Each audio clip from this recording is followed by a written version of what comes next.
300,000, 400, umaabot pa ng 700,000. Yung mga foreigner, pumupunta talaga dito sa atin. Pag ibang lahi kasi, pag kinumbine sa Pilipino, maganda yung kinalalabasan. Yun kasi yung iniisip nila. Kaya ang mga surrogate mother nila, pinapadala nila sa ibang bansa. Shoulder ng tended parent ang mga pangangailangan, ticket, hotel, pagkain, hinahire ng mag-asawa para matulungan sila magkaroon ng anak. Nararamdaman ko kung gaano sila kalungkot sa surrogacy na lang talaga. Nakasalala yung relasyon nilang mag-asawa. Yung kagustuhan kong kumita, napunta siya dun sa desire na tumulong na lang talaga. Sobrang nakakalungkot na dala mo yung sa loob na 9 na buwan. Dun mag-uumpisa kasi yung attachment mo. Once na sinurrender po ba siya, hindi nyo na po siya pwedeng bisitahin? Opo, bawal silang kontakin. Bigay na nga lang po or tulong na lang po talaga yung ginagawa ko. Hindi po. Ang paghahanap ng aming mga guest at pagbabahagi ng kanilang kwento ay nangangailangan ng maraming oras. Pero sa tulong nyo, makakadiscover kami ng mga iba't iba pang mga istorya ng ordinaryong Pilipino. Para sa mas magandang community experience, pwede kayo makipag-usap at magtanong ng kahit ano sa aming mga naging guests at manatiling anonymous sa Discord. I-click nyo lamang ang join button para maging isang exclusive member. Maraming salamat!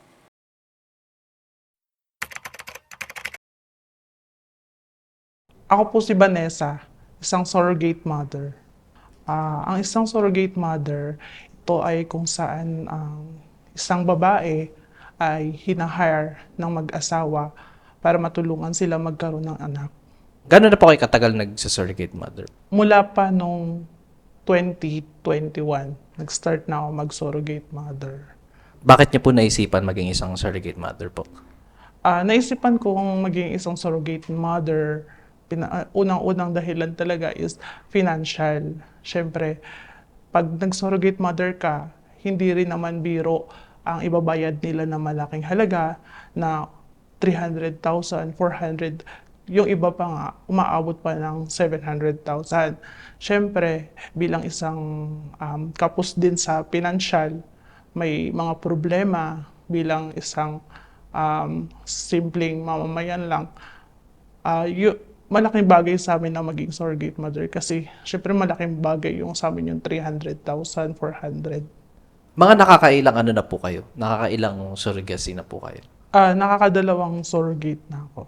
Di bali sa pagsasurrogate po ninyo, magkano po yung pinakamalaki na naibigay po sa inyo? 450,000. Bukod pa doon, nakakatanggap ako ng monthly allowance na 20,000 para sa pagkain at ibang pangangailangan at nagpo-provide sila ng bahay kung saan pwede ako manuluyan doon para safe din. Safe ako at hindi rin ako mahahanap ng mga tao nakakilala sa akin. Kaya niyo po ba ginagawa yung pagsasurrogate is dahil lang po sa pera or may iba pa po kayong goal po? Kasi di ba po parang yung mga usual po, yung nabanggit po ninyo, gusto nila magkaanak, kaya po sila nagpapasurrogate. Nung una, aaminin ko, dahil lang talaga sa pera. Pero habang tumatagal, nakikita ko yung sitwasyon, nakikita ko yung puso nila, nararamdaman ko kung gaano sila kalungkot bilang mag-asawa ng walang anak, incomplete family sila. Yung kagustuhan kong kumita, napunta siya dun sa desire na tumulong na lang talaga sa kanila. Ano po ba yung mga usual case na na-encounter niyo po dyan? Yung sa dalawa po na surrogate po ninyo, ano po yung case po nila? Ba't po nila napiling magpa-surrogate po? Unang case ng pagiging surrogate ko, gay couple sila. Siyempre, wala talaga silang kakayahan magkaroon ng anak. Ayaw nilang saktan yung sarili nila na magkaroon ng third party or magkaroon ng anak sa ibang tao bilang kasal sila. Pumayag ako mag-surrogate sa kanila dahil nga parehas silang lalaki. So, ganun po. Yung pangalawa naman, single siya, pero ayaw niya magkaroon ng asawa, kundi anak lang. At meron din akong IP or intended parent, tinatawag na intended parent, na nakilala. Umiiyak siya sa akin dahil sa surrogacy na lang talaga nakasalala yung relasyon nilang mag-asawa. I'm sure po marami po kayong kakilala sa mga ganyan po. No? Ano po yung mga madalas niyo po naririnig? Ganon din po ba yung mga cases po na nahihirapan magkaanak? Ganon po. Karamihan, nahihirapan talaga sila magkaroon ng anak. Matagal na silang kasal, 5 years, 10 years, 15 years, hindi talaga sila nagkakaanak. Yung iba naman, may problema sa matres, hindi kayang mag-conceive. Meron namang iba na ang problema naman is dun sa husband. Hindi kayang mag-provide ng magandang quality ng semen nila. Kaya nangangailangan talaga sila. Ano po ba yung requirements pala para pa maging isang surrogate mother po? Pinakaunang requirement sa pagiging surrogate mother, dapat ikaw ay nanganak na or isa ka ng ganap na ina bago ka tanggapin bilang surrogate mother. Tapos, buo yung loob mo. Kasi sa pagiging surrogate mother, hindi siya biro. Kaya dapat buo yung loob. At dapat, syempre, physically healthy po. Walang mga bisyo. Personally po, kayo po, ilan po yung anak po ninyo? Meron po akong isang anak. May partner din po kayo? Wala, isang single mother. Ito po, no, tungkol po sa surrogacy kasi medyo nasa gray area po siya sa batas po dito sa Pilipinas. Aware naman po ba kayo na ganun po yung yung parang standing niya po sa batas na hindi siya legal, ganun po? Yes po, aware naman po kami na hindi po legal ang surrogacy sa Pilipinas. Dahil nga po alam namin na hindi naman po siya legal at naniniwala din naman po kami na hindi naman po ito illegal.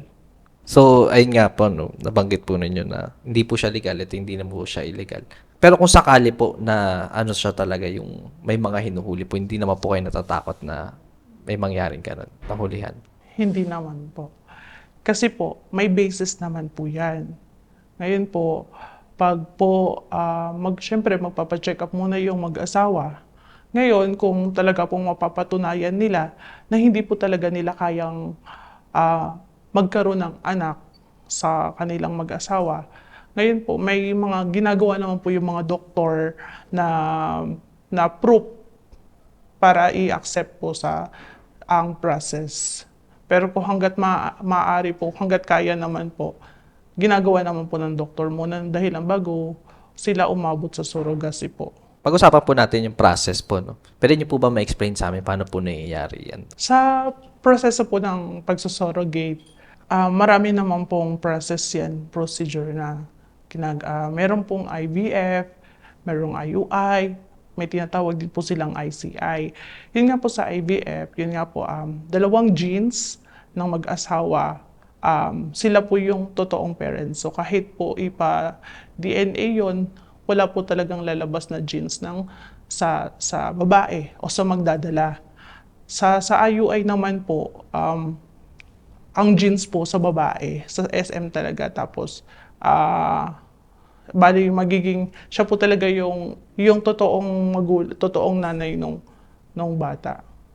Tapos sa ICI naman po, yung syringe, ini-insert lang po sa cervix. So wala naman po yung talaga parang makikipag po kayo dun sa wala naman pong ganun. Wala pa naman po ako na-encounter na ganun. Sa po, sa hospital po, paano po nangyayari yun? Yung kasi di ba po pag nanganak na po kayo, parang pinapangalanan nyo na lang po ba sa birth certificate sa magiging magulang niya or sa inyo po pinapangalan tapos pinapa-adapt po? Paano po nangyayari yun? Pwede pong nakapangalan sa amin, pwede pong nakapangalan sa SM, yung bata. Pero ako po, syempre bilang surrogate mother, kinoconsider ko din po yung privacy ng magulang ng batang dinadala ko.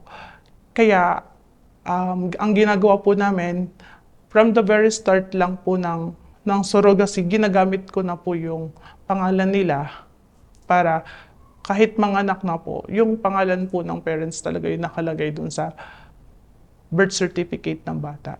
Pwede po ba gawin yun? Hindi naman po siya yung parang pinagbabawalan sa... Hindi siya pwede gawin, pero yun lang yung pinaka easy way para hindi na mahirapan yung magulang Kasi syempre alam naman natin na ang adoption sa atin sobrang tagal. Tapos hindi mo naman makukuha agad yung baby mo kung hindi pa tapos yung process. So mahihirapan na kasing kunin ng parents yung bata, lalo pag medyo lumaki na. Mahihirapan na silang kunin yun. Syempre yung attachment, number one talagang problema dyan is pag na-attach na yung SM sa bata, mahihirapan na sila. So yun pinakamagandang gawin. Gamitin na lang yung pangalan ng mother, ng intended parent, para pag nanganak, pwede na i-surrender agad yung bata pag discharge sa ospital. Tungkol po dyan sa attachment po, no? Kayo po ba may ganun po kayong experience na na-attach na po kayo sa bata? Opo, sobra po. Sobrang nakakaano po yun. Nakakalungkot na dala mo yung baby sa loob ng 9 na buwan mula sa umpisa. Kakausapin mo siya. 9 na buwan kayong magkasama. Siyempre bilang surrogate mother, wala kang kasama kundi sarili mo lang. Dalawa lang kayo nag-uusap sa araw-araw, sa gabi. Tapos, napakasakit pag umabot ka na sa 8 months, 9 months. Doon mag-uumpisa kasi yung attachment mo kasi nagmo-move na siya. So, pag lumabas siya, sobrang hirap, sobrang sakit na talaga niyang isurrender sa magulang nila. Kasi syempre, anak mo yung nanggaling sa'yo. Ngayon, doon minsan nakakaramdam kami ng wag na lang kaya kitang ibigay. Pero syempre, no choice. Once na sinurrender po ba siya, hindi nyo na po siya pwedeng bisitahin, ganun? Opo, nasa kontrata po siya. Hindi na po siya pwedeng hanapin. Hindi po pwedeng i-search sa Facebook. Bawal silang kontakin. May mga naging mental effects po ba sa inyo tong pagsusurrogacy po? Nagkaroon ako ng, na-stress ako ng bongga, lalo dun sa pinakauna ko po. Kasi yun sa pinakauna, kasi genes ko yun eh. Sa akin talaga siya. Dugo ko talaga siya. Dahil nga lalaki yung IEP, galing talaga siya sa akin. Ngayon, sobrang laki ng impact sa akin nung nung first ko na yon. Dahil ang tagal-tagal ko pong nahirapan, hindi ko alam, para ko nababaliw. Paano ko siya mahahanap? Nagdadasal ako na sana yumaman ako para pagdating ng araw na hahanapin niya yung totoong magulang niya, hindi siya madi-disappoint sa akin. Tapos, inisip ko din na kailangan mag-work, magtrabaho ko ng abroad kung saan nakatira yung magulang niya para makita ko siya. Umabot ako sa ganong point. Talaga na gagawin ko na talaga, nag-a-apply na akong abroad. So eto po ba, parang taga-ibang bansa pa po yung nagpasurrogate po sa inyo? Opo. Ang magulang nung bata na yon ay 2 lalaki, kasal. Taga Poland. Ganun po ba kadalasan sa surrogacy po? Parang mga taga-ibang bansa po yung nagpapasurrogate? May mga Pilipino din naman. Pero mostly kasi dito sa atin, yung mga foreigner, pumupunta talaga dito sa atin. Sa lugar natin dito sa Pilipinas, unang-una, wala tayong batas. Pangalawa, sobrang baba ng bayad nila sa surrogate mother dito sa Pilipinas kung ikukumpara sa ibang bansa na umaabot ng $50,000 or minsan umaabot ng ilang milyon sa pera natin.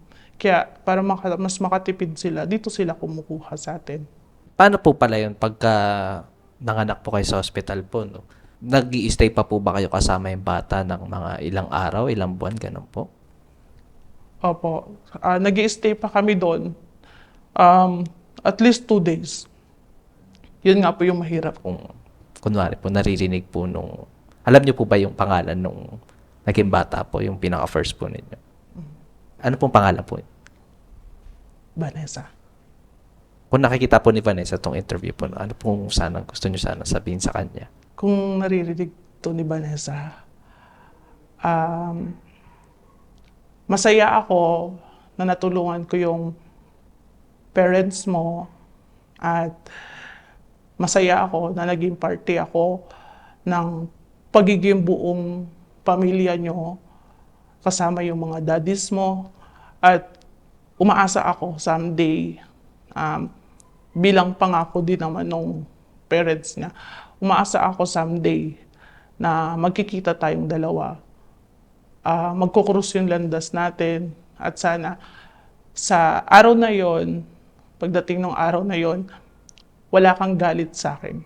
Kasi ginawa ko yung best na yon, iningatan ko siya para pagdating ng araw, ready siya sa buhay sa buhay na haharapin niya. Yung sa second po, matanong ko lang.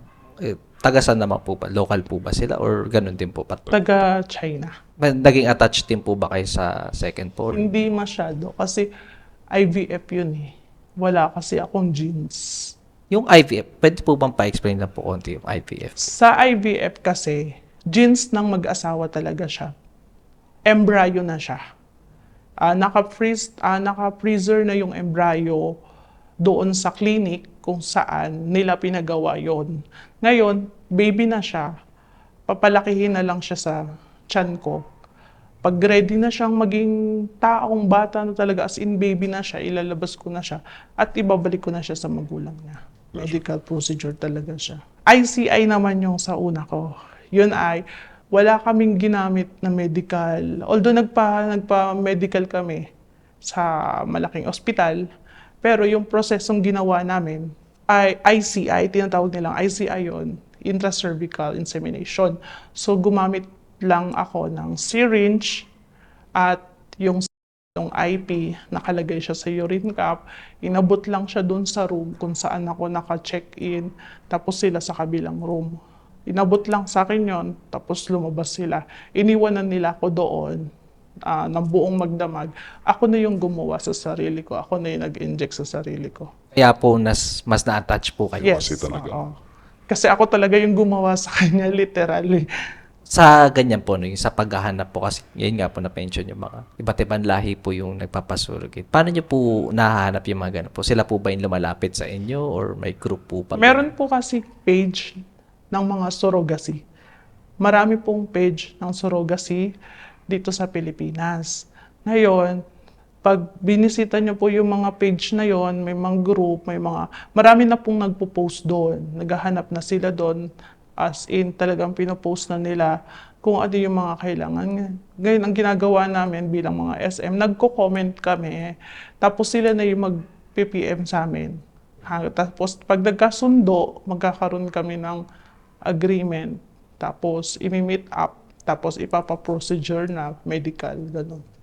May ano po ba dyan? May mga nangi-scam po? Kasi parang nakakatakot po siya, di ba? Kasi 9 months niyo po siya dadalhin, tapos wala naman po bang tumatakbo bigla yung intended parents? May mga ganun po bang problem sa ganyan?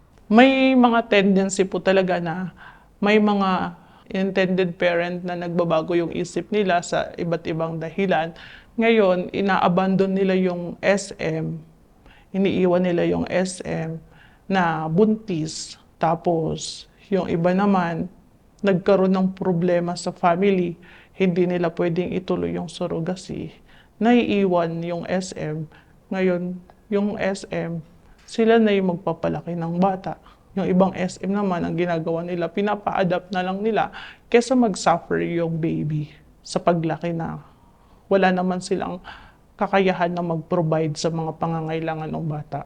May mga nagiging criteria po ba kayo bago po kayo umaccept sa ganyan po? Hindi po kami mapili as long as na legit yung makuha naming IP.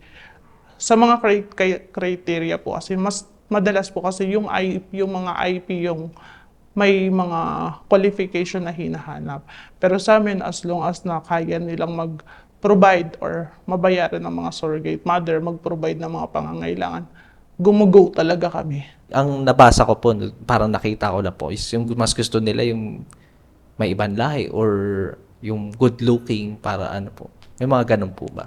Opo, may mga ganun talaga. May mga qualification talagang hinahanap pag traditional procedure ang gagawin nila. Kailangan nila maganda, matangos ilong, maputi. Siyempre, kasi ang combination, pag ibang lahi kasi, pag kinombine sa Pilipino, maganda yung kinalalabasan. Yun kasi yung iniisip nila, kaya may mga qualifications sila. Pero pag IVF naman, kailangan mo lang maging physical health. Kailangan wala kang bisyo, kailangan normal lang yung timbang mo sa height mo.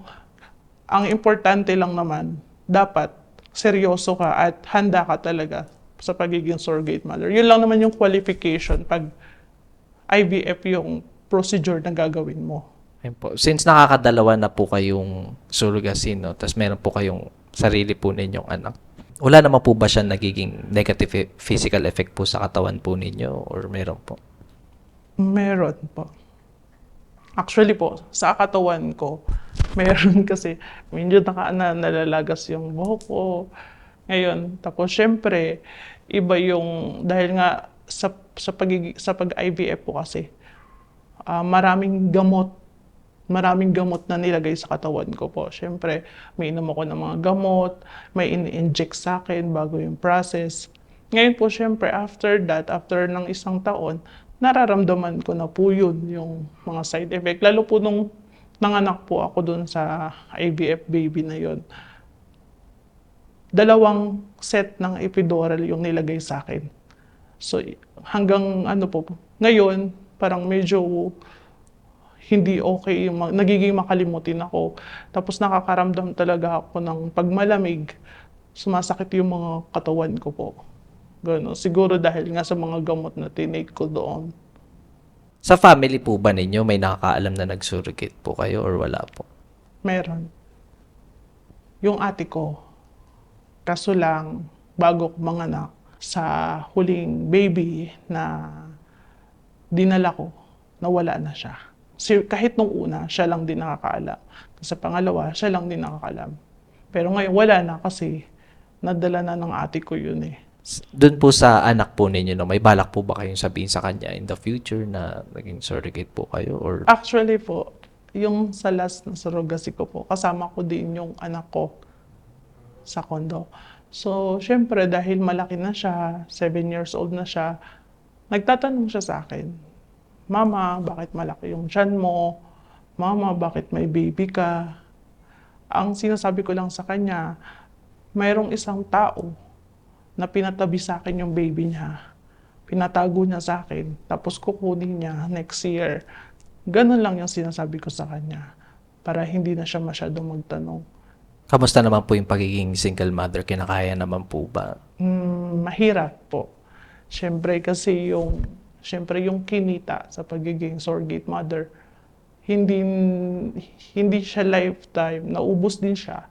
Kasi siyempre, bilang single mother, so wala talagang nagko-control sa akin. Kaya yung totoong kinita ko talaga sa pagsusurrogate mother is provide ko dun sa lahat ng pangangailangan ng family ko.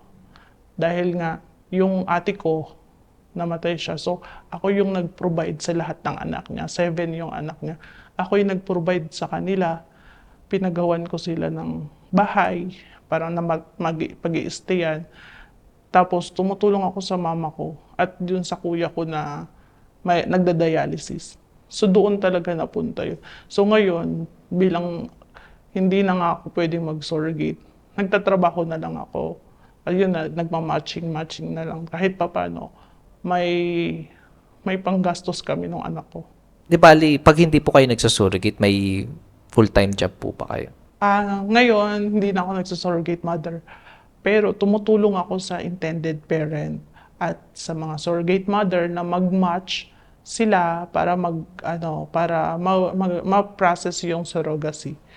Tinutulungan kong maghanap ang intended parent ng babae na magdadala ng mga magiging anak nila. Pwede niyo po bang explain sa amin po? Sa pagmamatch po, kukontakin po ako ng mag-asawa, ng intended parent. Ibibigay nila sa akin yung details nila, yung mga qualification na kailangan ng facility para sa surrogate mother. Ngayon po, dahil nga dati na po akong surrogate mother, marami na po akong kakilala. Ngayon, yung mga kakilala ko pong surrogate mother na gusto pa nilang mag-surrogate mother, sila po yung nare-recommend ko doon. Tapos po, kukunin ko din yung details nila, ibibigay ko po doon sa intended parent, pipili sila kung sino doon yung gusto nila na magdala ng anak nila, tapos ipapa-medical nila. Pag pumasa sa ultrasound at sa blood test yung babae, siya na yung ipapadala doon sa clinic kung saan nakatago yung embryo nila at doon na ipaprocess. Ganun. Tapos, dire-diretso na siya hanggang sa matapos yung journey. Yung sa embryo po, yung nabanggit niyo po rin po kanina, dito po ba ginagawa po yan dito sa Pilipinas or Merong dito sa Pilipinas, meron din sa ibang bansa.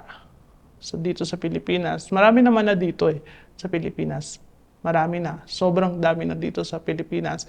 Pero kasi may mga intended parent or may mga tao na naniniwala sila na mas ma-high-tech yung technology sa ibang bansa. Kaya doon nila ginagawa. Kaya ang mga surrogate mother nila, pinapadala nila sa ibang bansa. shouldered po to lahat nung intended? Shoulder ng intended parent ang pangangailangan, ticket, hotel, pagkain. Walang ginagastos ang surrogate mother. Dito po sa pagmamatch po, no, malaki naman po yung kinikita nyo or Hindi po. Hindi dapat po, malaki talaga yung kinikita. Dahil, syempre, babayaran kanila sa pagmamatch. Pero ako po, hindi po talaga almost bigay na nga lang po or tulong na lang po talaga yung ginagawa ko. Hindi po ako naniningil ng malaki. Kumbaga, binibigyan po nila ako bilang token of appreciation lang. Ganun lang po yung binibigay nila sa akin. Tapos po, kung gugustuhin po nila na ipaggabay sa akin yung surrogate mother nila, tulungan ko po hanggang sa matapos yung process nila. Sasamahan ko magpa-check up yung surrogate mother nila. Sasamahan ko, lagi ko i-check yung pag-inom nila ng gamot at vitamins at pati yung pagkain nila. Tinutulungan ko rin sila. Sa pamamalengke, syempre, di pwedeng mapagod. nakikita nyo po ba in 5 to 10 years is ginagawa nyo pa rin po to? 5 to 10 years, hindi na. Kasi naniniwala ako na, ngayon kasi, aminin natin hindi. Sobrang lawak na ng surrogacy sa Pilipinas. Halos kahit saan ka pumuntang lugar, naghahanap na ng surrogate mother ang mga tao. Naniniwala kasi ako na sa mga susunod na taon, ang surrogacy posibleng magkaroon na ng batas sa Pilipinas. Dahil, syempre, hindi naman bulag ang mga nasa taas para hindi nila makita yung mga nangyayari sa lipunan na ang malaking problema din ng mga mag-asawa. At syempre, alam din naman nila yan dahil marami nga silang na-rescue dati. So, siguro, gagawin din naman ng gobyerno natin na bakit hindi na lang dito kung tama naman or kung genuine naman yung purpose or yung reason ng mag-asawa. Naniniwala ako na sa mga susunod taon, may batas na rin tayo at tinatanggap na yung surrogacy sa Pilipinas. Ano po yung mensahe niyo po sa mga manonood po? Sa mga intended parent, sa mga magulang na gusto po na magkaroon ng anak, huwag po kayo mawalan ng pag-asa na mangarap, sumubok na magkaroon ng anak. Dahil naniniwala po ako na ibibigay naman po yan ni Lord sa inyo sa tamang panahon, sa tamang tao na makukuha nyo po. At si Lord din po ang magbibigay ng tamang proseso. Sa mga kapwa ko SM naman po, thank you kasi thank you dahil sobrang sacrifice yung ginagawa natin, although may mahirap, pero mas pinipili pa rin natin na tumulong sa mga mag-asawa, sa mga pamilya na gustong mag-aanak. Huwag kayong matakot na tumulong sa kanila. Kung gusto nyo manood ng mga dokumentaryo galing sa mga interviews namin, huwag nyong kakalimutang i-check ang isa pa naming YouTube channel, Off the Record Beyond Borders. I-click nyo lang ang link sa description. Maraming salamat!